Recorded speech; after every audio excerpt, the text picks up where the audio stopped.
ಗಲಭೆಕೋರ ಸಂಘ ಪರಿವಾರದ ನಾಯಕರುಗಳ ಕೇಸುಗಳನ್ನು ಹಿಂಪಡೆದದ್ದನ್ನು ವಿರೋಧಿಸಿ ಮತ್ತು ಗೋರಕ್ಷಣೆಯ ಹೆಸರಿನಲ್ಲಿ ನಡೆಸ್ತಾ ಇರುವಂತಹ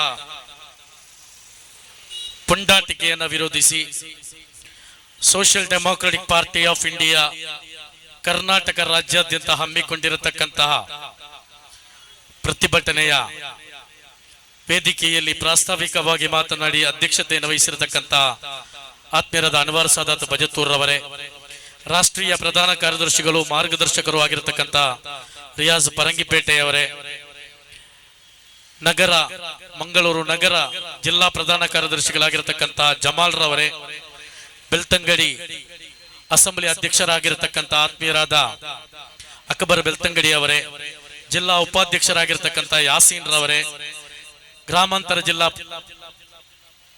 ನಾಯಕರುಗಳೇ, ಅದೇ ರೀತಿಯಲ್ಲಿ ಉಡುಪಿ ಜಿಲ್ಲಾ ಉಪಾಧ್ಯಕ್ಷರಾಗಿರ್ತಕ್ಕಂಥ ಆತ್ಮೀಯರಾದಂಥ ಹನೀಫ್ ಮೂಳೂರ್ ರವರೇ, ನೆರೆದಿರತಕ್ಕಂಥ ಎಲ್ಲ ನನ್ನ ಆತ್ಮೀಯ ಬಂಧುಗಳೇ, ಕರ್ನಾಟಕ ರಾಜ್ಯ ಸರ್ಕಾರವು ಸಂಘ ಪರಿವಾರದ ನಾಯಕರಾಗಿರತಕ್ಕಂತಹ ಮುತಾಲಿಕ್ ಚೈತ್ರ ಕುಂದಾಪುರ ಯತ್ನಾಳ್ರಂತಹ ನಾಯಕರ, ಅದೇ ರೀತಿ ರಾಮಸೇನೆಯ ರಾಜ್ಯಾಧ್ಯಕ್ಷರಾಗಿರತಕ್ಕಂಥ ಆಂದೋಲನ ಸ್ವಾಮಿ ಅಂತಹ ಕೋಮುಕ್ರಿಮಿಗಳ ಪುನರಾವರ್ತಿತ ಅಪರಾಧಗಳಾಗಿರತಕ್ಕಂತಹ ಗಲಭೆಕೋರರ ಕೇಸುಗಳನ್ನ ಹಿಂಪಡೆಯುವ ಮೂಲಕ ಕೇವಲ ಬಿಜೆಪಿ ಸರ್ಕಾರದಲ್ಲಿ ಮಾತ್ರವಲ್ಲ, ಕಾಂಗ್ರೆಸ್ ಸರ್ಕಾರದಲ್ಲೂ ಈ ರೀತಿಯ ಸಂಘ ಪರಿವಾರದ ದ್ವೇಷ ಭಾಷಣಗಾರರು, ಗಲಭೆಕೋರರು ರಕ್ಷಣೆ ಹೊಂದುತ್ತಾರೆ. ಅವರ ಸಂರಕ್ಷಣೆಯನ್ನ ಕಾಂಗ್ರೆಸ್ ಸರ್ಕಾರವು ಕೂಡ ಮಾಡುತ್ತದೆ ಅನ್ನುವುದನ್ನ, ಅವರ ಕೇಸುಗಳನ್ನ ಹಿಂಪಡೆಯುವ ಮೂಲಕ ಈ ರಾಜ್ಯದ ಕಾಂಗ್ರೆಸ್ ಸರ್ಕಾರ ಮಾಡಿ ತೋರಿಸಿದೆ. ಇದನ್ನ ತೀವ್ರವಾದಂತಹ ಕಠಿಣ ಮಾತುಗಳಿಂದ social democratic party of India ಖಂಡಿಸ್ತಾ ಇದೆ. ಇಲ್ಲಿರುವಂತಹದ್ದು ಕರ್ನಾಟಕ ರಾಜ್ಯದಲ್ಲಿ ನಿರಂತರವಾಗಿ ಧರ್ಮದಂಗಲನ್ನ ಮಾಡಿರತಕ್ಕಂತಹ ಬಿಜೆಪಿ ಸರ್ಕಾರ ಸುಮಾರು 400ಕ್ಕಿಂತಲೂ ಹೆಚ್ಚು ಸಂಘ ಪರಿವಾರದ ಬಿಜೆಪಿ ನಾಯಕರ ಕೇಸುಗಳನ್ನ ಹಿಂಪಡೆಯುವ ಮೂಲಕ ಬಿಜೆಪಿ ಮತ್ತು ಸಂಘ ಪರಿವಾರದ ಪರವಾಗಿ ಅಂದಿನ ಬಿಜೆಪಿಯ ಬೊಮ್ಮಾಯಿ ಸರ್ಕಾರ ಕೆಲಸವನ್ನ ಮಾಡಿತ್ತು. ಆ ಸಂದರ್ಭದಲ್ಲಿ ಅವರ ವಿರುದ್ಧ ಪ್ರತಿಪಕ್ಷದಲ್ಲಿದ್ದರೂ ಕೂಡ ಪ್ರತಿರೋಧಿಸಿದಂತಹ ಕಾಂಗ್ರೆಸ್ ಸರ್ಕಾರವನ್ನ, ಈ ಧರ್ಮದಂಗಲಿಗೆ ಅವಕಾಶ ಮಾಡಿಕೊಟ್ಟಂತಹ ಬಿಜೆಪಿ ಸರ್ಕಾರ ಯಾವುದೇ ಕಾರಣಕ್ಕೂ ಈ ಕರ್ನಾಟಕ ರಾಜ್ಯವನ್ನ ಆಡಳಿತ ಮಾಡಬಾರದು ಅಂತೇಳಿ ಈ ರಾಜ್ಯದ ಹಿಂದ ವರ್ಗಗಳು, ಅದರಲ್ಲೂ ಕೂಡ ಪ್ರಮುಖವಾಗಿ ಮುಸ್ಲಿಂ ಸಮುದಾಯ ತನ್ನ ಸಮುದಾಯದ 90%ಕ್ಕಿಂತಲೂ ಹೆಚ್ಚು ಮತವನ್ನ ನೀಡುವ ಮೂಲಕ ಈ ರಾಜ್ಯದಲ್ಲಿ ಬಿಜೆಪಿ ಸರ್ಕಾರವನ್ನ ಅಧಿಕಾರದಿಂದ ಧೂಳಿಪಟ ಮಾಡಿ ಇಲ್ಲಿ ಸಿದ್ದರಾಮಯ್ಯರವರ ಸರ್ಕಾರವನ್ನ ಅಧಿಕಾರಕ್ಕೆ ತಂತು. ಅದು ತಂದ ನಂತರ ಮುಸಲ್ಮಾನರಿಗೆ ಮಾತು ಕೊಟ್ಟಂತಹ ನಾವು ಅಧಿಕಾರಕ್ಕೆ ಬಂದು ಕೇವಲ 48 ಗಂಟೆಗಳಲ್ಲಿ ಮುಸಲ್ಮಾನರ 2B ಮೀಸಲಾತಿಯನ್ನ ಮರುಸ್ಥಾಪಿಸುತ್ತೇವೆ, ಮುಸಲ್ಮಾನರ ಹಿಜಾಬ್ ಅನ್ನ ಮರುಸ್ಥಾಪಿಸುತ್ತೇವೆ ಅಂತ ಹೇಳಿಕೊಂಡು ಗೋಹತ್ಯೆ ಪ್ರತಿಬಂಧಕ ಕಾಯ್ದೆಯನ್ನ ನಾವು ಮರುತಿದ್ದುಪಡಿ ಮಾಡಿಕೊಂಡು ಇಲ್ಲಿ ತಿನ್ನುವ ಹಕ್ಕನ್ನ ಮರುಸ್ಥಾಪಿಸುತ್ತೇವೆ ಅಂತ ಹೇಳಿ ಮಾತನ್ನ ಕೊಟ್ಟುಕೊಂಡು ಈ ಅಹಿಂದ ವರ್ಗದ ಅತಿ ಹೆಚ್ಚು ವೋಟ್ ಅನ್ನು ಪಡೆದುಕೊಂಡು ಇವರ ಅಧಿಕಾರಕ್ಕೆ ಬಂದ್ರು. ದುರದೃಷ್ಟವಶಾತ್ ಇವರು ಭಾಷಣವನ್ನ ಮಾಡಿದಂತಹ, ಇವರು ಕೊಟ್ಟಂತಹ ಭರವಸೆಗಳನ್ನು ಈಡೇರಿಸುವಲ್ಲಿ ಇವರು ವಿಫಲವಾದ್ರು. ಆ ಸಂದರ್ಭದಲ್ಲಿ ಎಸ್ಡಿಪಿಐಯು ಒಳಗೊಂಡಂತೆ ಹಲವಾರು ಸಂಘಟನೆಗಳು, ಹಲವಾರು ರಾಜಕೀಯ ಪಕ್ಷಗಳು ಈ ರಾಜ್ಯದಲ್ಲಿ ಇಲ್ಲಿ ಹಲವು ವಿಚಾರಗಳನ್ನ ಇಟ್ಟುಕೊಂಡು, ಹಿಜಾಬ್ನ ವಿಚಾರಗಳನ್ನ ಇಟ್ಟುಕೊಂಡು, 2B ಮೀಸಲಾತಿಯ ವಿಚಾರಗಳನ್ನ ಇಟ್ಟುಕೊಂಡು, ಒಳ ಮೀಸಲಾತಿಯ ವಿಚಾರಗಳನ್ನ ಇಟ್ಟುಕೊಂಡು, ಹಿಜಾಬ್ನ ವಿಚಾರಗಳನ್ನ ಇಟ್ಟುಕೊಂಡು ಇಲ್ಲಿ ಪ್ರತಿಭಟನೆಗಳನ್ನ ಮಾಡಿದ್ರು. ಫಲಸ್ತೀನ್ ಪರವಾದಂತಹ ಹೋರಾಟಗಳನ್ನ ಬೆಂಗಳೂರು ನಗರದಲ್ಲಿ ವಿವಿಧ ಯೂನಿವರ್ಸಿಟಿಯ ವಿವಿಧ ವಿದ್ಯಾಲಯಗಳ ವಿದ್ಯಾರ್ಥಿ ಹೋರಾಟಗಾರರು ಹಮ್ಮಿಕೊಂಡ್ರು. ಇಲ್ಲಿದ್ದಂತ ಆಕ್ಟಿವಿಸ್ಟ್ಗಳು ಹಮ್ಮಿಕೊಂಡ್ರು. ಆ ಸಂದರ್ಭದಲ್ಲಿ ಅಂತ ಹೋರಾಟಗಾರರ ಮೇಲೆ, ನನ್ನನ್ನು ಒಳಗೊಂಡಂತೆ ಹಲವು ಹೋರಾಟಗಾರರ ಮೇಲೆ ಈ ಕಾಂಗ್ರೆಸ್ ಸರ್ಕಾರ ಕೇಸು ದಾಖಲಿಸುತ್ತೆ ಹೊರತು ಅವರು ಕೊಟ್ಟಂತಹ ಭರವಸೆಯನ್ನ ಈಡೇರಿಸಲಿಕ್ಕೆ ಇವರು ಮುಂದೆ ಬರಲಿಲ್ಲ ಅನ್ನೋದನ್ನು ನೀವು ಅರ್ಥ ಮಾಡಿಕೊಳ್ಬೇಕು. ಕರ್ನಾಟಕದಲ್ಲಿ ನೀಟ್ ಎಕ್ಸಾಮಿನ ಸಂದರ್ಭದಲ್ಲಿ, ಸಿಇಟಿ ಎಕ್ಸಾಮಿನ ಸಂದರ್ಭದಲ್ಲಿ ಇಲ್ಲಿಯ ಮೇಲ್ವರ್ಗದವರು ಜನಿವಾರ ಧರಿಸಿದ್ದನ್ನ ತೆಗೆಸಿದಂತಹ ಸಂದರ್ಭ ಬಂದಾಗ ಇಲ್ಲಿರುವಂತಹ ಬ್ರಾಹ್ಮಣ ವರ್ಗದ ಮನೋಭಾವಕ್ಕೂ ಅವರ ಧಾರ್ಮಿಕವಾದಂತಹ ನಂಬಿಕೆಗಳಿಗೆ ನೋವುಂಟಾದಾಗ ಕಾಂಗ್ರೆಸ್ ಸರ್ಕಾರದ ಸಚಿವ ಸಂಪುಟಗಳಿಗೆ ನೋವುಂಟಾಯಿತು, ಸಿದ್ದರಾಮಯ್ಯರವರಿಗೆ ನೋವುಂಟಾಯಿತು. ಕಾಂಗ್ರೆಸ್ ಸರ್ಕಾರ ಜನಿವಾರದ ವಿಚಾರವಾಗಿ ತೀರ್ಮಾನವನ್ನು ಕೈಗೊಳ್ಳಬೇಕಾದಂತ ಅನಿವಾರ್ಯ ಸಂದರ್ಭ ಬಂದಾಗ ಇಲ್ಲಿ ಹಿಜಾಬ್ ಅನ್ನ ಮುಸಲ್ಮಾನರಿಗೆ ನೀಡಬೇಕಾಗಿ ಬಂತು. ಅಂದ್ರೆ 3 ವರ್ಷಗಳಲ್ಲಿ ಹಿಜಾಬ್ ಅನ್ನ ನೀಡದವರು ಜನಿವಾರದ ಹೆಸರಿನಲ್ಲಿ ಇಲ್ಲಿ ಹಿಜಾಬ್ ಅನ್ನ ನೀಡಿದ್ರು. ಇಲ್ಲಿ ಜನಿವಾರದ ಇಶ್ಯೂ ಇಲ್ಲಿ ಬರಬೇಕಾಯಿತು. ಆ ನಂತರ ಈಗಾಗಲೇ ಜಿಲ್ಲಾಧ್ಯಕ್ಷರಾದಂತ ಅನ್ವರ್ ಸಾದಾತ್ ಅವರು ಹೇಳಿದಂತೆ ಹಿಜಾಬ್ ಅನ್ನ ಅವರು ಹಿಂಪಡೆದಂತ ನಂತರ ಇಲ್ಲಿರುವಂತಹ ಹಿಂದುತ್ವ ಭೀಕರ ಹೋರಾಟಗಾರರನ್ನ ಸಂತೋಷಪಡಿಸಲಿಕ್ಕೋಸ್ಕರ, ಅವರ ಬಾಯಿಯನ್ನು ಮುಚ್ಚಲಿಸಲಿಕ್ಕೋಸ್ಕರ, ಬಿಜೆಪಿಯ ಐಟಿ ಸೆಲ್ಗಳಿಗೆ ಉತ್ತರವನ್ನು ಕೊಡುವುದನ್ನು ತಡೆಯಲಿಕ್ಕೋಸ್ಕರ ಇವತ್ತು ಏನು ಮಾಡಲಾಗಿದೆ ಅಂತ ಹೇಳಿದ್ರೆ, ಇಲ್ಲಿಯ ಹೆಸರಾಂತ ಕೋಮುವಾದಿಗಳ, ಹೆಸರಾಂತ ಕೋಮು ಗಲಭೆಗೋರರ ಕೇಸುಗಳನ್ನ ಹಿಂಪಡೆಯುವ ಮೂಲಕ ಅವರಿಗೆ ಯಾವ ರೀತಿ ಹಿಜಾಬ್ನ ಸಂದರ್ಭದಲ್ಲಿ ವಿದ್ಯಾರ್ಥಿಗಳನ್ನ ಗೇಟಿನ ಹೊರಗಡೆ ನಿಲ್ಲಿಸಿದವರಿಗೆ ಪ್ರಶಸ್ತಿಯನ್ನು ನೀಡಲಿಕ್ಕೆ ಸಿದ್ದರಾಮಯ್ಯ ಸರ್ಕಾರ ಮುಂದಾಯಿತು, ಅದೇ ರೀತಿಯಲ್ಲಿ ಇವತ್ತು ಕೇಸನ್ನ ಹಿಂಪಡೆಯಲಾಗಿದೆ.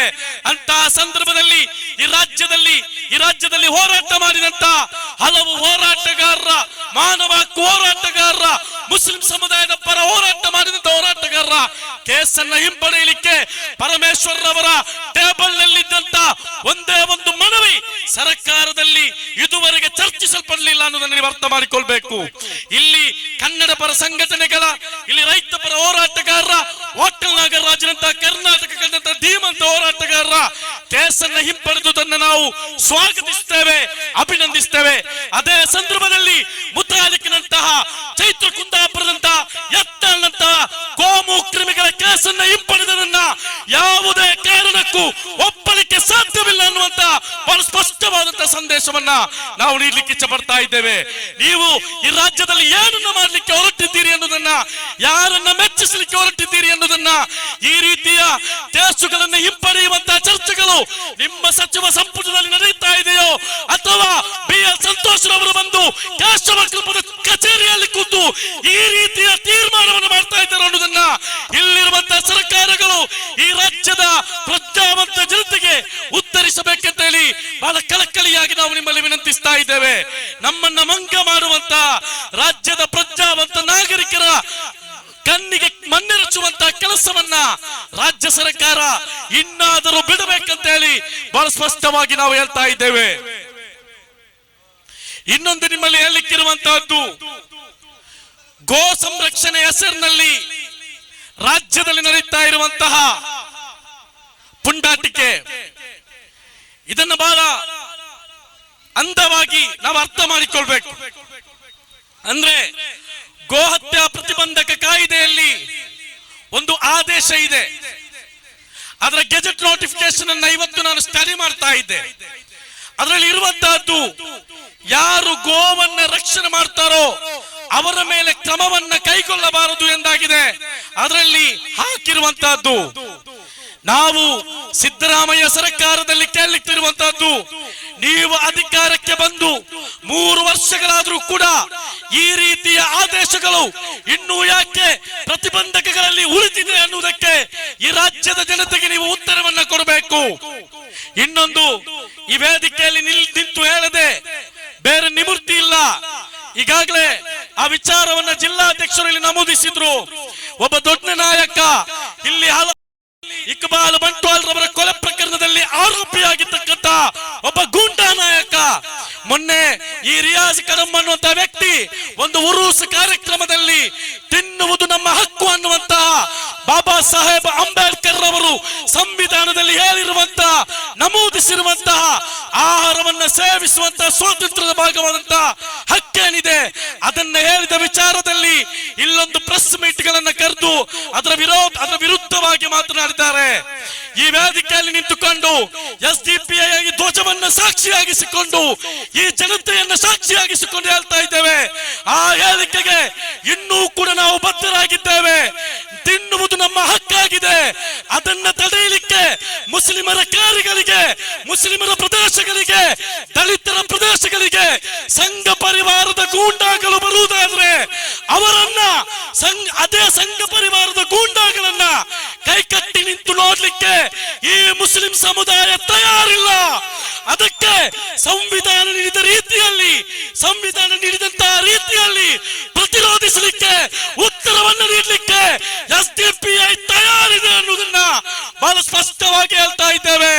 ಈ ಮಾತನ್ನ ಮುಂದುವರಿಸಿಕೊಂಡು ಕರ್ನಾಟಕದ ಜನತೆಗೆ ಹೇಳ್ತಾ ಇದ್ದೇವೆ, ಎಲ್ಲಿಯಾದ್ರೂ ಬೆಂಗಳೂರಿನ ಭಾಗಗಳಲ್ಲಿ, ಉತ್ತರ ಕರ್ನಾಟಕದ ಭಾಗದಲ್ಲಿ, ಪುನೀತ್ ಕೆರೆಯಲ್ಲಿ ಅಂತಹ ಹುಚ್ಚು ಹಾವುಗಳು, ವಿಷಜಂತುಗಳು ನಿಮ್ಮ ಏರಿಯಾಗೆ ಬಂದು ಸಂಚಲನ ಮರೆಯುವಾಗ ಕಣ್ಣು ಬಿಟ್ಟು ನೋಡಿರಬೇಡಿ, ಅವರಿಗೆ ಉತ್ತರಿಸಿ.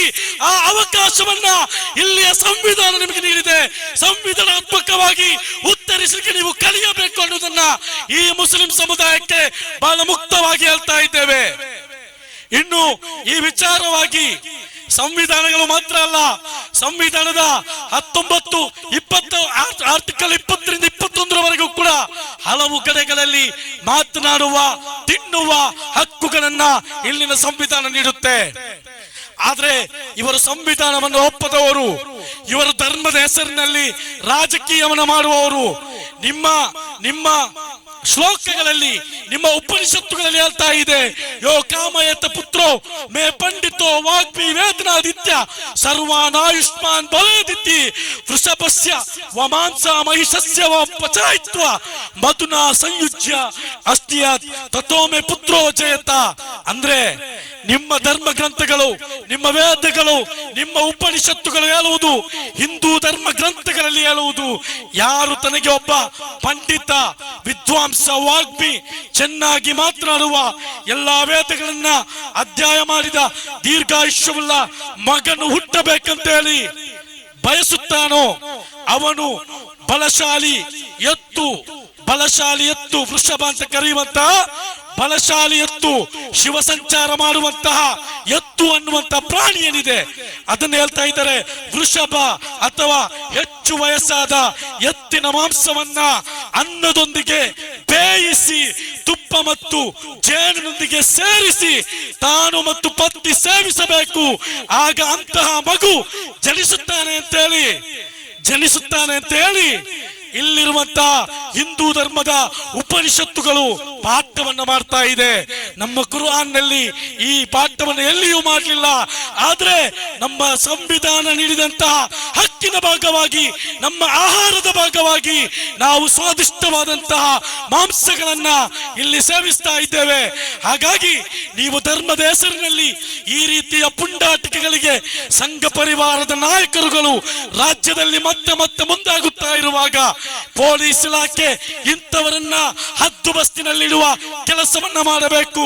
ಕೇವಲ ಇದರ ಹೆಸರಿನಲ್ಲಿ ಮನೆಗಳನ್ನು ಜಪ್ತಿ ಮಾಡುವುದು, ಕೇವಲ ವಾಹನಗಳನ್ನು ತಡೆಯುವುದು, ಕೇಸುಗಳನ್ನು ದಾಖಲಿಸುವುದು ಮಾತ್ರವಲ್ಲ, ಸಂಘ ಪರಿವಾರದ ಬಜರಂಗ ದಳದ ಗೂಂಡಾಗಳು ಕಾನೂನನ್ನ ಕೈಗೆತ್ತಿಕೊಂಡರೆ ಅವರಿಗೆ ಉತ್ತರಿಸಲಿಕ್ಕೆ ರಾಜ್ಯ ಸರ್ಕಾರ ಪೊಲೀಸ್ ಇಲಾಖೆಯನ್ನ ಅದಕ್ಕಾಗಿ ಆದೇಶವನ್ನು ನೀಡಬೇಕು. ದಕ್ಷಿಣ ಕನ್ನಡ ಜಿಲ್ಲೆಯ ಪೊಲೀಸರ ಮೇಲೆ ನಮಗೇನು ಕೋಪವಿಲ್ಲ. ಇದುವರೆಗೆ ಅಂತಹ ಘಟನೆಗಳಿಗೆ ನೀವು ಈ ಕಮಿಷನರ್ SP ಬಂದ ಮೇಲೆ ಅವಕಾಶ ನೀಡಿಲ್ಲ ಎಂದು ನಾವು ಭಾವಿಸ್ತೇವೆ. ಆದ್ರೆ ಪುತ್ತೂರಿನ ಭಾಗದಲ್ಲಿ ನಡೆದಂತಹ ಘಟನೆಯನ್ನ ಮರೆಯಲಿಕ್ಕೆ ನಾವು ತಯಾರಿಲ್ಲ. ಗುಂಡು ಹಾರಿಸಿದನ್ನ ಮರೆಯಲಿಕ್ಕೆ ನಾವು ತಯಾರಿಲ್ಲ. ತಲವಾರು ಹಿಡಿದುಕೊಂಡು ಬಿಜೆಪಿಯ ಪುತ್ತಿಲ ಅನ್ನುವಂತ ನಾಯಕ ಬೀದಿಗೆ ಬಂದದ್ದನ್ನ ಮರೆಯಲಿಕ್ಕೆ ನಾವು ಸಾಧ್ಯವಿಲ್ಲ. ನಾವಿಲ್ಲಿ ಬಹಳ ಮುಕ್ತವಾಗಿ ಹೇಳುವಂತಹದ್ದು, ಇಲ್ಲಿರುವಂತಹ ಪ್ರತಿಯೊಬ್ಬ ನಾಗರಿಕನ ರಕ್ಷಣೆ ಇಲ್ಲಿರುವಂತಹ ಸರ್ಕಾರಗಳ ಜವಾಬ್ದಾರಿಯಾಗಿದೆ. ಆ ಜವಾಬ್ದಾರಿಯನ್ನ ಸರ್ಕಾರಗಳು ಮರೆಯಬಾರದು ಅನ್ನುವುದನ್ನ ನೆನಪಿಸಿಕೊಂಡು ಬಡ್ಕಲ್ನಲ್ಲಿ ನಿನ್ನೆ ಒಂದು ಘಟನೆ ನಡೆದಿದೆ. ಒಂದು ಸರ್ಕಲ್ನ ವಿಚಾರವನ್ನು ಇಟ್ಟುಕೊಂಡು ಅಲ್ಲಿ ಒಂದು ಅಹಿತಕರ ಘಟನೆಗಳನ್ನ ಮಾಡಲಿಕ್ಕೆ ಇಲ್ಲಿರುವಂತಹ ಸಂಘ ಪರಿವಾರದವರು ಮುಂದಾಗಿದ್ದಾರೆ.